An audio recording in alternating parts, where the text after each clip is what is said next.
Hello and welcome to Startup Street. I'm Arundhati Ramnin, and with me as always, Shruti Mishra. These are the top headlines from the startup world.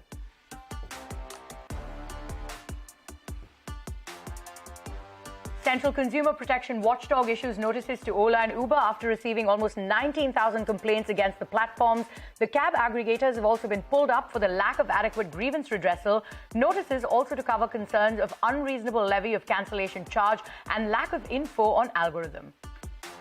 Amazon lays off about 100 employees in its video game division as part of its broader cutbacks affecting workers at Prime Gaming, Game Growth and the company's San Diego studio. Our resources will be aligned to support our focus on content, says Games Vice President Christoph Hartmann. He wrote in a memo to employees seen by Bloomberg. Nazara subsidiary Nodwin Gaming to acquire 51% stake in Singapore-based live events firm branded as The Company looks to boost its international presence. The deal is being done by Nodwin Gaming's Singapore subsidiary through a combination of primary capital infusion and secondary stock purchases from the existing shareholders of branded. Stock market filings reveal. Electric mobility solutions provider Magenta closes a Series A1 funding round with $22 million equity investment from the UK-headquartered BP and Morgan Stanley India Infrastructure Managed Investment Fund. The company plans to deploy the freshly raised capital in fleet and geographical expansion. Health tech startup Dozy raises $6 million as part of its Series A2 funding round from existing investors, Prime Venture Partners, 314 Capital and Yawnest VC. Dozy will use the new funds to expand operations globally. The centre has sanctioned more than 40,700 crore rupees to 1,80,000 beneficiaries under the Stand Up India scheme in the last 7 years. The beneficiaries include 1.4 lakh women entrepreneurs, while 26,889 belong to the scheduled caste and 8,960 to the scheduled tribes.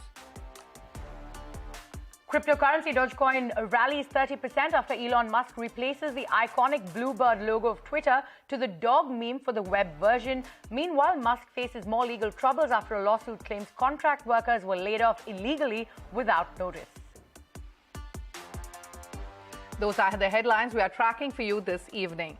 Speciale Invest, a venture capital firm focused on early-stage investments in deep science and enterprise technologies, has announced the launch of its Speciale Invest Growth Fund 1. The new fund has an initial investment of 100 crore rupees and has received approval from SEBI to provide Series A and above funding to high-potential technology startups supporting India's enterprise and deep tech startup ecosystem. To talk to us about Speciale Invest Growth Fund 1, joining me now is Managing Partner Vishesh Rajaram. Also joining me is my colleague Arundhati. Vishesh, welcome to Startup Street. Now, Speciale's investment philosophy is centered around providing capital to startups within the potential to disrupt and transform their industries. What areas within emerging technology are you going to focus on, and how many startups are you looking to fund this year? Hey, hi, thanks for having me here today. So if you step back, we've been actively investing for the last 5 to 6 years. The sectors that we've historically focused on include space tech, industry tech, robotics, quantum security, semiconductors, and most recently, energy transition. I think going forward, we continue to see a lot of opportunities in semiconductors, in climate transition, climate tech, and we're also focusing more on the biosciences side. So we're hoping to do between 3 and 5 deals over the next 2 years, each year, so about 8 to 10 deals between 2023 and 2024. All right. Vishesh, the new fund has an initial investment of 100 crore rupees. Where do you hope to close the fund finally? And as a deep tech investor, what is your take on AI? While there are apprehensions it is taking the world by storm, your bets on this space? So the fund size itself, we expect to possibly in about 2 quarters from now end at about 200 crores. That's sort of the limit we've set for ourselves, as we expect to use this fund to largely double down on existing portfolio companies and participate in their growth journey.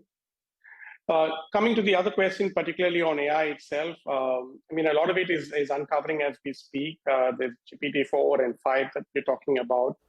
I think it'll be interesting to see applications that you can build on top of these large platforms or large technologies. And I think the opportunity that we're seeing internally is also around where you could use these to create a quantum impact in how technology is consumed.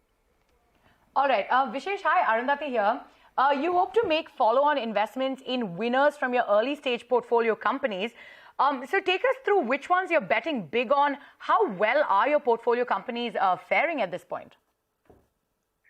So of course, it's early days. We're doing deep science and tech. It takes between 5 and 7 years to see really strong results out. But I think we've been a bit fortunate across the Fund One portfolio. We've got a few investments in space, Agnikul, Cosmos, Galaxy being the other. Both of them sort of raised follow-on rounds of capital, continue to progress well on the technology roadmap. We've got E-Plane company.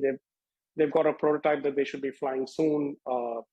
And we've also got Singular Robotics, which about a month ago put out one of India's largest robotics R&D center. Right. So we will see some of our investments go to some of these companies from Fund One as we play out. And we've got an exciting set of software companies and hardware companies in our second fund. Nutrace One being in the hydrogen space. We've got Cuno Labs, which is in the quantum security space, and most recently another investment which makes lithium batteries for the country. All right. So some of these, I'm sure, will raise growth capital as we progress along, and we're keen to be part of their journey as they scale up. All right. Since you mentioned your first fund and your second fund, in 2018, you raised your first fund, which backed about 18 companies. And we've seen about 5 early exits. And you plan to invest in 20 to 22 companies via your second fund. So where are you on that front in terms of investments? And what's your exit strategy? So Fund 2 is still in its early days. I think we've invested in about 10 companies, call for about less than 30% of the capital. So 2023 and 2024 is going to be all about going in and working on more companies and trying to pick good technologies that we want to back in. So we expect to invest in 10 to 12 companies between 2023 and 2024. So that takes the overall portfolio size to about 2022. Okay. Amid a funding winter where we have mostly seen early stage funds come up, you will be investing in Series A and growth stage companies. Are the valuations looking attractive to you? Have you seen a recalibration in valuations right now? So I think, I've been in the business now for the last 16 years. If you're long enough, you're going to see these cycles every 5 to 7 years. What's constant is that these cycles will come and go. You will find winters, you'll find summers. So given that we're investing over a 3 to 5 year period, we largely insulate ourselves to some of these short-term trends that shape up. But I think coming to your specific question, the deep science and tech play, at least that part of our portfolio, has not seen much of a multiple compression because that entire vertical or that entire segment is still very early and evolving. So it's still early to call verdict on whether there's a multiple compression of it because there aren't global comparables to this, right? Some of these companies are truly building out of India for global markets. And hence, it's not easy to say that, the listed market equivalent of this is down 20% or 40%, and hence you need to mark these down. I don't think a lot of our portfolio fall under that category, and hence we're still sort of tracking, building product, going to market and getting product market fit. All right. We're also excited about the enterprise SaaS startups, and India is emerging as a leader in this space. So how big is this opportunity, especially when it comes to building in India for the world? So I think, there are a lot of good reports that have been put out, SaaS Boomi, McKinsey, and all of them have pretty much put this to be $1 trillion plus in sizing. And there are different ways to slice and dice it. They talk about vertical SaaS, they talk about horizontal SaaS, and dev tools that are getting built out. I think the opportunity is pretty big. It's important to make sure you do this in a capital efficient way so that you're able to be globally competitive. All right. One final question, Vishesh, before I let you go, what excites you about a pitch for all our viewers here and for all the startups? I want to know what's the selection criteria? What is it that excites you about a company? Yeah, more often we're trying to build on somebody else's vision. So the vision needs to be large. We need to work with founders who know things that most people don't know. So, the moat or the knowledge of the domain that they carry, which is truly unique, which possibly allows them to go build a business that carries a tech moat. I think that sort of sums what we look for in companies. Strong founder moat that leads to strong tech moats. All right, Vishesh, thank you so much for joining us on the show, and we wish you all the best going forward. Thank you very much, guys. Have a good evening. Investor Iron Pillar has successfully closed $129 million for the first ever growth stage fund, which is focused on investing in global cloud software companies which are from India. Now, Iron Pillar currently has nearly $500 million in assets under management, and this particular fund is part of Iron Pillar's Fund 2 series of funds. Joining me now to talk about this is Anand Prasanna, who is a managing partner at Iron Pillar. Anand, welcome to Startup Street, and thank you very much for your time. If you could start by telling us where exactly you plan to deploy this latest $129 million that you've closed. I know you look at software companies primarily, but have you identified specific companies, and by when will this be fully deployed? Thank you for having me at Startup Street. For this fund, we have actually already every year been tracking around 40 companies. So we have around 120 companies pipeline, and currently tracking that. Potentially we'll invest that in the next couple of years. All right, so how soon will you be deploying it? I mean, you have 120 companies, surely you won't be putting money in all. Yeah, no, we typically invest into 8 to 12 companies in a fund, and it'll take 2 years, sometimes even 2.5 years for us to invest. All right, but how soon will you start writing these checks, given that you have companies identified, and what is the typical check size like for each investment that you make?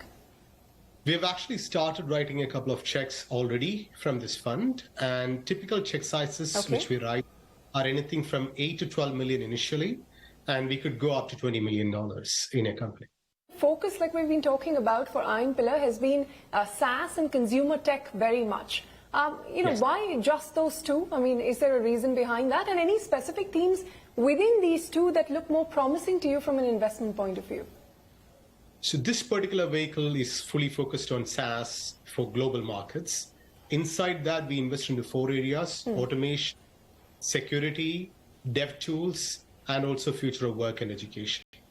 And in consumer tech, we typically like full stack businesses in consumer tech in areas like food, education, and even sometimes like B2B, B2C brands. If you could tell us how the outlook is looking in this environment, are there any other exits which are lined up, or is it getting harder to do that?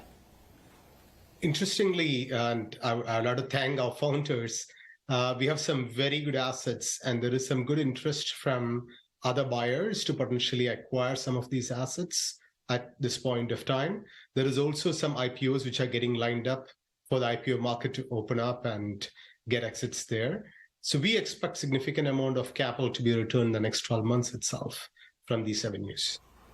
We know your portfolio companies. Any names you could share with us? Which are the ones where you're eyeing an exit? And what kind of returns on those investments? Specifically, I wouldn't want to name companies because these things keep on changing in terms of opportunities. But in terms of returns, we can say that our vehicles are anything from 38% to 80% IRR. And in terms of multiples, they are anything from 3.1 to 4x. So we are hoping to kind of, in our first fund, for example, return full amount of their money by next year, which would be the 5th year of the fund. The risk appetite of investors has certainly gone down. A lot of them are also looking inward at companies closer to home. In this environment, what has Iron Pillar's approach been, and how do you ensure that your investments are protected in this environment? Look, there's 2 sides to this coin, right? SaaS built from India for the world have grown 5x in the last 5 years, and is a 12 billion revenue market from India. Now this, and I'm talking about Bain & Company's numbers here, not ours, they are expecting this 12 billion to go to 35 billion in the next 5 years, and that's a fundamental shift. Now, if a lot of global people are not investing, we being the first growth stage fund for this opportunity should find better opportunities to invest in at better valuations. That's one. Number 2, one of the key pillars of Iron Pillar's value add is ability to bring global investors alongside us. So capital as a serious area of value add for our portfolio companies is something we bring along. So we're not that worried about that piece. Largely, with your portfolio of companies, you're happy with their performance, no tough decisions, having to be made there? Tough decisions are always there, depending on what kind of tough decisions you make, right? But the fact is that you always take tough decisions and good or bad. Given that we are seeing a lot of... given what we're seeing happening, with startups across the spectrum, whether it is restructuring, it's layoffs. Of course, some are impacted more than the others. But how has generally your portfolio performed? Generally, the portfolio performed very, very well. In fact, it's proven by the fact that most of our portfolio companies have raised up rounds in the last 1 year. That being said, there are definitely startups. Every company have an opportunity to improve their operating metrics, cut the fat, etc. And the founders always make use of opportunities like this, what currently is there in the market, to create better operating environment, better operating synergies inside the businesses, and actually also take slices whenever it is needed. All right, Anand, thank you very much for your time here and for sharing those thoughts. It's been a pleasure speaking with you. Thank you. On that note, it is time for us to head into a short break. Coming up next in our special series, A Unicorn Health Check, we delve deep into the Insurtech space and take a look at how those companies are faring.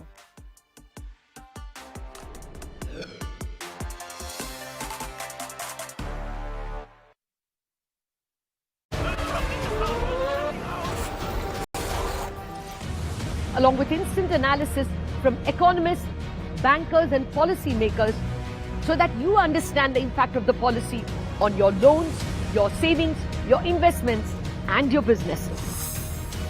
The RBI monetary policy at these times on CNBC-TV18.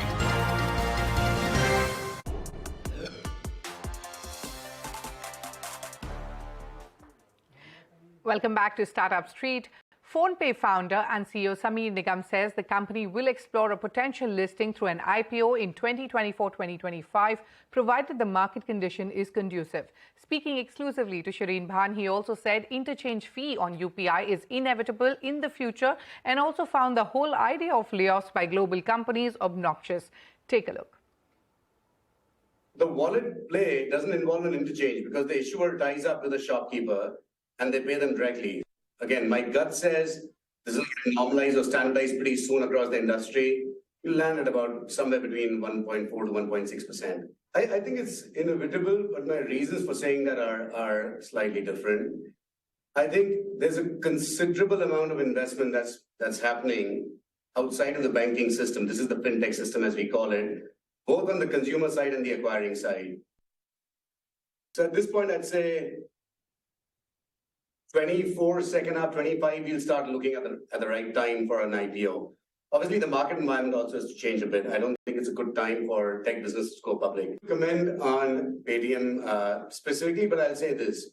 One, I think a lot of these well-known brands, Paytm, Zomato, Nykaa, and others, I think they ended up going public in India when the VC market was at its absolute peak worldwide. And I'll give the shout out to a Paytm. I think the business looks fundamentally more healthy today than it did 4 quarters ago when we look at it from a distance. So maybe the markets help the players grow up fast fiscally as well. It's a good thing. I do think, however, it's very different than the large big tech platforms in the US doing massive layoffs worldwide. In part, honestly, as an entrepreneur, I find it a little obnoxious because these are very large, very profitable companies with very large ambitions. They're investing in the ambitions, but they're laying off the people. So I personally don't subscribe to it. I'm glad that the Indian founders are not following suit that way. I think as a market overall, also, I think you're a little more empathetic. I'm not for protectionism at all, but I also don't like sort of this perversion between record profits and record layoffs. I don't understand that one. I don't think India will do that. In our special series, The Unicorn Health Check, we're going to look at India's startups in the Insurtech space. Now, the Insurtech segment got a significant boost during COVID and is only maturing as more categories of the industry are starting to attract funding and leverage technology. India appears to be valued higher by investors due to higher operating leverage and the perception of greater proximity to customers. Globally, funding to Insurtech has grown at a CAGR of 37% during FY17 to FY21, while funding to Indian Insurtech companies has grown at a CAGR of 34% during the period. Now, the total insurance market in India is projected to grow from 8 lakh crore rupees to about 33 lakh crore rupees by FY31 at a CAGR of 14.9%, aided by increasing penetration levels and government initiatives. Let's start with Policy Bazaar, which is an app-based comparison platform for life and non-life insurances. The firm, which is backed by the likes of Temasek, Tencent, and SoftBank, is valued at $2.4 billion. Now, Policy Bazaar's parent firm, PB Fintech, saw its losses narrow to 87 crore rupees in the third quarter of this financial year versus 298 crore rupees for the same period last year. Revenue from operations surged 66% on a year-on-year basis to 610 crore rupees. The firm's credit business hit break-even in the December quarter, ahead of expectations. Now, the insurance premium business saw 70% year-on-year growth to over 3,000 crore rupees, while the credit disbursal business saw growth of 57%. Now, PB Fintech's expenses increased to 766 crore rupees. The company said that it expects to become EBITDA positive by the fourth quarter of this financial year and is confident of delivering the first full year of profits in 23 to 2024. Now, let's go to the next one, which is Digit Insurance, which is essentially a platform for auto, health, travel, and flight delay insurance and is valued at $4 billion. The firm reported total revenues or premium of over 5,200 crore rupees for FY22. However, net losses widened to 295 crore rupees in FY22 as against 122 crore rupees in FY21. Now, the firm sold 7.76 million policies in FY22. This was driven by higher demand from motor, property, and health segments.